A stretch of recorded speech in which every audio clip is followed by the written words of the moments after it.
something you have to learn in the theater, which is not to criticize your fellow actor. I'm not talking about the director, but, you know, and if someone is doing something that's driving you mad, you're supposed to go to the stage manager and say, is that the correct thing, or whatever, yes. You know, make it, no.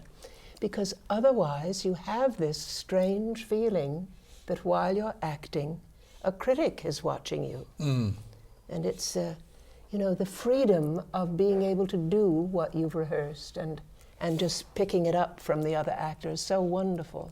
But the minute it becomes a critic, it's hard to do, isn't it? It doesn't happen very often, but I wonder how the young actors learn this. Because sometimes a very young actor will just tell you something to do. But do they care? Well, are they thinking ahead? Do they really care?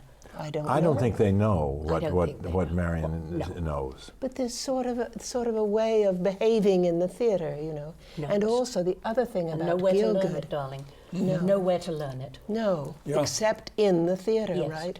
I once stood by for Irene Worth in Tiny Alice. Oh, yes. And the scenes she plays are with the man, in this case played by John Gielgud. I began my whole career with John Gielgud because he directed Judith Anderson in Medea. And I adored him to this point where once one of the assistants of his said to me, you know, you must stop staring at John in rehearsal because he can't work. I said, I don't stare at him. And of course I did. I never took my eyes off him. Well, but all of us have been that standby or that understudy, and it's thrilling when you get the chance to do it. Wonderful.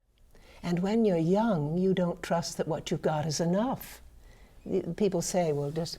George Cukor once said to me, I'm going to give you some very important direction, Marian. I gave it to Kate Hepburn. Only do what you do. And you think, yes, but what if that's not good enough? You see, well, now we do what we do. We bring what we've got to the table, so to speak. But I think in the beginning, it's hard to trust yourself. Did I speak too quickly when I said I do what I want to do? It's not, because how do you know what the director wants?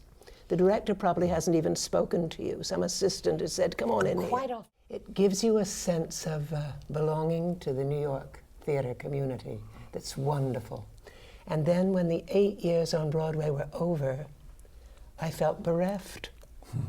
I thought, this isn't my street anymore, or my theater anymore. And the next play I was in ran 5 performances. See, it makes you. But I think people always say, well, how did you do it all that time?